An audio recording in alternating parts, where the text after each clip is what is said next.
The Dresna, an Aelithian observation vessel, hovered in high orbit over Vernex 6, a frozen wasteland of jagged ice and deep fissures.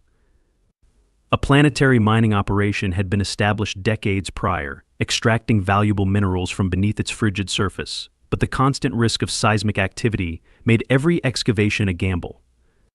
Today, the gamble had failed. A massive subterranean collapse had trapped 14 workers inside Tunnel Epsilon 47 Trellin, 6 humans, and 1 Orcivic.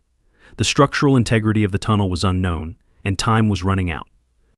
The temperature was dropping, oxygen levels would soon become a concern, and additional cave-ins were likely. Rescue operations were already considered difficult at best and impossible at worst. The Aelithians, meticulous and methodical, saw an opportunity in the unfolding disaster. Commander Seville, his forearms folded across his chest, observed the frozen planet through the viewport of the Dresna. Like most of his species, he believed in the value of measured endurance, in strategic exertion rather than brute persistence. Humans, according to every data analysis he had reviewed, were not built for long-duration rescue efforts. They burn out quickly, he had once told his second-in-command, Yevon. They are capable of sudden bursts of strength, but they require sleep cycles that are too rigid, caloric intake that is too frequent, and hydration levels that are difficult to maintain. This operation would confirm that. The Aelithians had been sent to assess whether humans could function as reliable emergency responders within the Galactic Cooperative. If they fatigued too quickly, if they failed, then the Cooperative would look elsewhere. As the human rescue ship Solace entered Vernex 6's orbit, Seville and Yevon observed with the same analytical detachment they always maintained. The ship touched down, its ramp lowering to reveal a team of 12 humans moving with practiced urgency. They carried an assortment of heavy equipment, plasma cutters, reinforced support beams, and seismic scanners, barely acknowledging the presence of the Aelithian observers. At the center of it all was their leader, Ethan Calder. He was unremarkable in size and shape, but his presence was undeniable. He moved with a practiced confidence, issuing orders with quick efficiency. His team followed his lead without hesitation, spreading out to assess the unstable tunnel. Seville had observed humans long enough to understand their baseline endurance levels. By his calculations, Calder and his team had 4 hours of high-performance work in them before signs of exhaustion set in. 6 hours, and they would begin making mistakes. 8 hours, and they would be ineffective. This mission would likely exceed those limits. Seville and Yevon followed the humans from a short distance, their thermal suits adjusting to the harsh climate. They would observe, document, and record the exact moment the humans faltered. The humans moved fast, setting up scanners to locate the trapped workers. They worked in near silence, only speaking when necessary, their focus absolute. Calder barely stopped moving. He examined the ice, checked the stability of the collapsed tunnel, and gave orders as if he had already calculated every possible scenario in his head. Seville was unimpressed. Speed was not endurance. The first cut into the ice was made, and the excavation began. At first, everything went smoothly. The thermal drills carved through the frozen layers with precision, the support beams were placed strategically, and the work followed a controlled rhythm. But then, without warning, the ice shifted. A secondary collapse. The rescue team barely had time to react before another section of the tunnel caved in, forcing them to halt all progress. For a moment, the only sound was the howling wind. Seville expected hesitation, frustration, perhaps even retreat. Calder did none of those things. "No one stops," he called, his voice sharp. "We go around. New entry point. Move." There was no debate. The team immediately adjusted their approach, shifting their equipment, recalibrating their scanners, and digging from a different angle. Seville frowned. That was unusual. Most species, when faced with failure, paused. They reassessed, re-strategized, or at the very least took a moment to recover. The humans did not. Their response was immediate adaptation. Seville kept watching. The work was grueling. Every movement required effort, every cut through the ice was deliberate. The humans' bodies were visibly strained, they were sweating despite the cold, their breath forming thick clouds of vapor. The Trellin, a species known for their controlled exertion and calculated rest cycles, had begun showing signs of fatigue. Two of them collapsed from exhaustion, forced to withdraw to safety. Seville turned his attention back to Calder, expecting the same. Instead, the human took the place of one of the fallen Trellin without hesitation. He grabbed a thermal drill and kept going. He should conserve his strength, even murmured. Seville agreed. The human's movements had become less fluid, his breathing heavier. Every logical analysis suggested that pushing himself further was a mistake. But Calder didn't stop. Neither did his team. Another shift in the ice sent a tremor through the ground, a warning of another possible collapse. One of the human responders stumbled, nearly crushed under a falling slab of ice. He barely escaped, took a moment to steady himself, and then went back to work. Seville could not comprehend it. Commander even said, "Quieter now. They are still working." Seville said nothing. Hours passed. The wind grew harsher. The cold became unbearable. The humans were slowing now, their movements heavier, their bodies shaking from exertion. One of them collapsed outright, unable to continue. Another took their place. The rhythm never stopped. Seville's assumptions were breaking.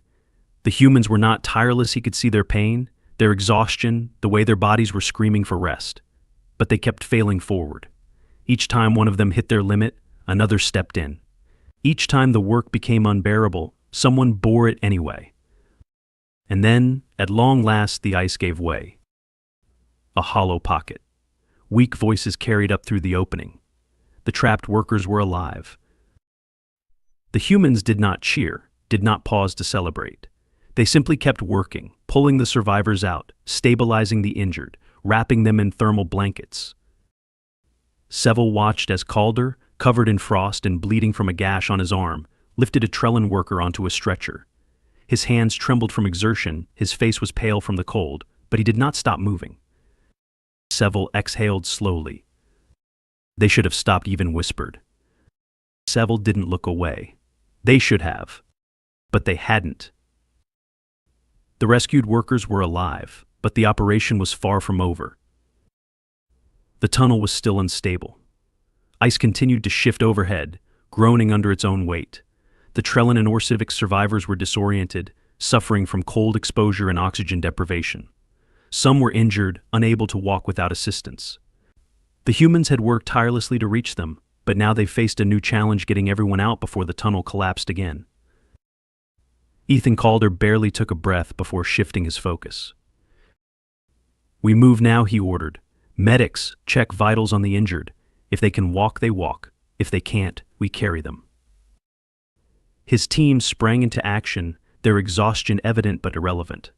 One responder, a woman named Hale, immediately started scanning the survivors for hypoxia, injecting a Trellin worker with an oxygen booster before slinging his arm over her shoulder.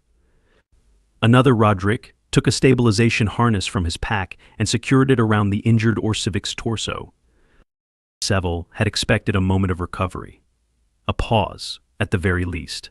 But the humans seemed to function on a different logic. There was no pause, only motion. His analytical mind struggled to make sense of it. "They are still at the limits of their endurance," even noted. He sounded uncertain, as if the words did not match the reality in front of him. "Yes," Seville said, watching Calder as the human hauled another survivor to his feet. "And yet they continue." The extraction was brutal. The ice beneath them had been weakened by their excavation efforts, making each step treacherous.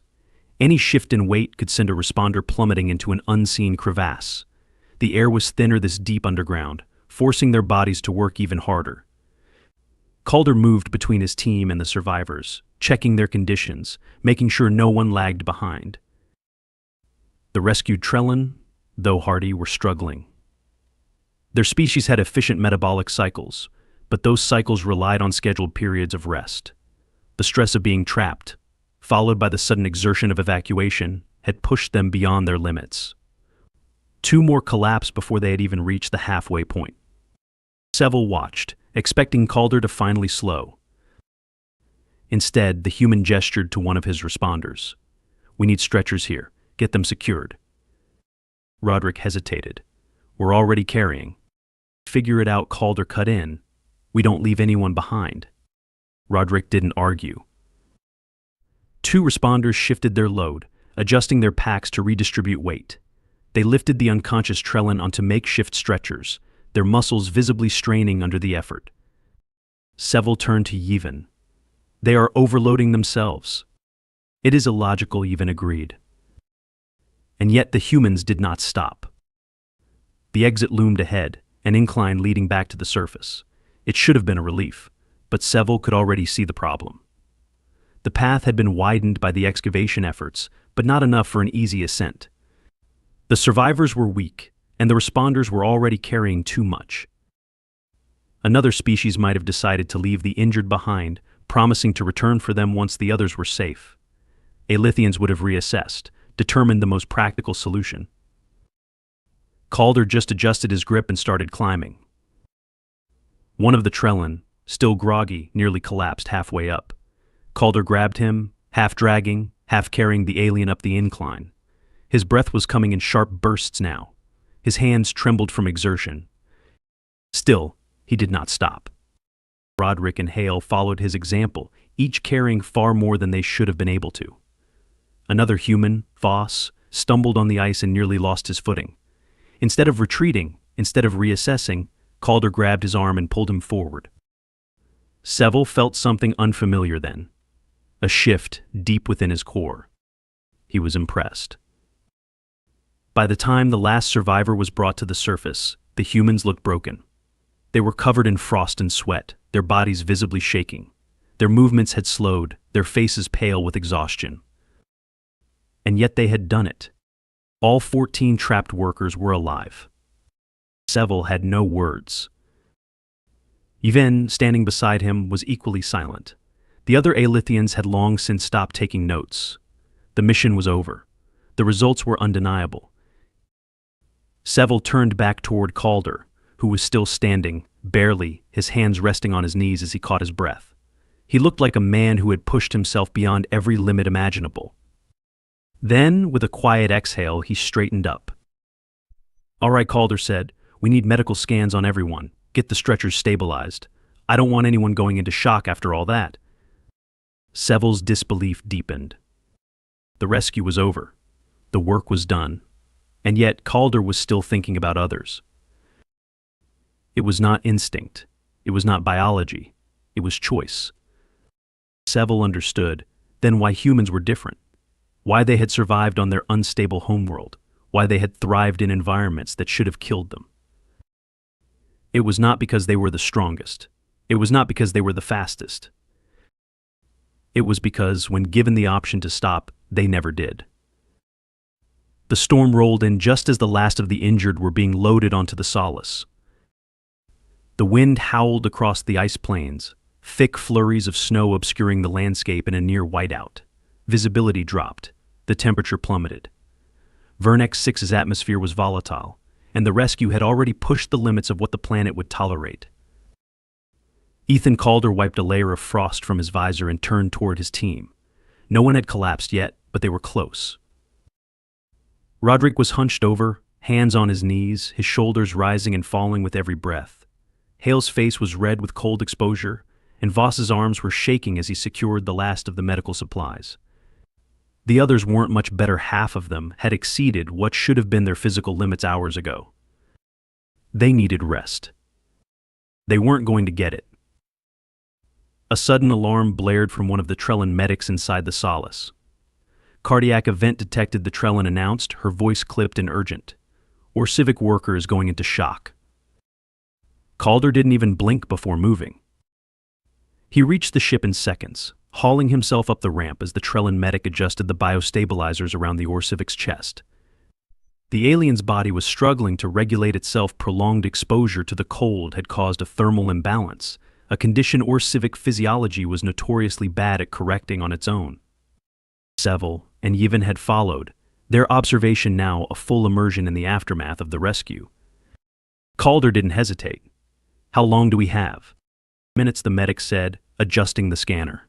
"We need to elevate his body temperature, but his system is rejecting external heat regulation." Calder cursed under his breath. He knew what that meant. If external heat wasn't an option, they needed internal metabolic activation, and there was only one way to trigger that fast enough. "We need him conscious," Calder said. "That could worsen the shock." "He's already dying," Calder snapped, shaking the Orsivic's shoulder. "Come on, big guy. Wake up. I need you awake." The alien groaned weakly, but his eyes didn't open. Seville watched in absolute silence. Humans were beyond exhausted. Their mission was complete. And yet, they were still pushing themselves forward.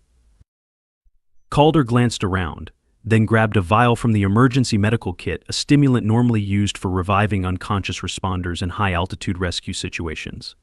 He had no idea if it would work on Orcivic biology, but he was out of options. He injected it straight into the Orsivic's arm. Nothing happened at first. Then, a sharp inhale. The alien's eyes fluttered open, his breathing erratic but present. "That's it," Calder said, his voice softer now. "Stay awake. Stay with me." The Orcivic let out a shuddering exhale, his body beginning to regulate itself. The crisis wasn't over, but they had bought time. Seville had seen enough. He turned to Yevon. "The assessment is complete." Yevon nodded slowly. "There is no doubt." The storm worsened, forcing everyone to remain inside the solace for the next several hours. The humans, despite everything, still refused to rest. They moved between the injured, adjusting medical packs, distributing thermal blankets, checking oxygen levels. Even Calder, whose hands were visibly shaking from exhaustion, continued working. Seville finally stepped forward. "You must stop." Calder didn't look up. "Not an option." "You misunderstand. The danger has passed. The mission is complete. There is no longer a reason to continue pushing yourself." Calder did look up then, and for the first time since the operation had begun, his exhaustion was visible in his eyes. "There's always a reason," he said. Seville studied him carefully. Humans were not designed for endurance. Their bodies lacked the self-regulation of Trellin. They needed more sustenance than Orcivic. They did not possess the biochemical efficiency of Aelithians. And yet, when every other species would have collapsed, humans simply refused to stop moving. Seville exhaled slowly. "I was wrong about you." Calder let out a tired chuckle. "Yeah, I get that a lot." The storm finally began to ease, the wind settling into a low howl over the frozen landscape. The ice groaned beneath the weight of shifting pressure fronts, but the worst had passed. Inside the solace, warmth had returned, but exhaustion hung in the air like a heavy fog. The rescued miners were stable, their vitals improving. The human responders, however, looked broken. Their bodies had finally begun demanding what they had been denied for the last 12 hours: rest, food, warmth, sleep. Ethan Calder sat on a supply crate, elbows resting on his knees, his hands loosely clasped together. His uniform was still dusted with ice and rock, the fabric torn in places. He had finally stopped moving. Seville stepped closer, studying him. The other humans had slumped against bulkheads, some half asleep where they sat. Calder, though clearly drained, still had an alertness to him, an instinct that refused to let him fully relax. "You should rest," Seville said. Calder exhaled through his nose, shaking his head. "Not yet." Seville didn't understand. "There is no danger now. You have succeeded. There is nothing more to do." Calder lifted his head slightly, his tired gaze locking onto Seville's. "There's always something more to do." The words were simple, but Seville recognized the weight behind them. This wasn't just about this mission. This was who they were. Humans didn't stop because their work was never truly finished. There was always another problem to solve, another crisis to avert, another person to help. Even when their bodies demanded rest, their minds refused to yield. The Aelithians had built their endurance around efficiency, resting strategically, preserving strength, ensuring long-term viability. Humans, on the other hand, seemed to embrace exhaustion as part of existence. They functioned on the edge of collapse, and yet, somehow they endured anyway. Seville had studied humans for months, trying to quantify their capabilities. He had never accounted for this. "You cannot function like this indefinitely," Seville said after a moment. Calder smirked tiredly. We manage. A silence stretched between them. Around them, the solace was finally settling. The rescued miners were receiving final medical scans. The human responders were starting to succumb to their exhaustion, one by one. Hale had fallen asleep with a half-eaten ration bar in her hand. Roderick was slumped against a med crate, his head tilted at an awkward angle. Only Calder was still upright. Seville exhaled slowly. You have proven your point. Calder raised an eyebrow. Didn't know I was making one. We were. And we were wrong.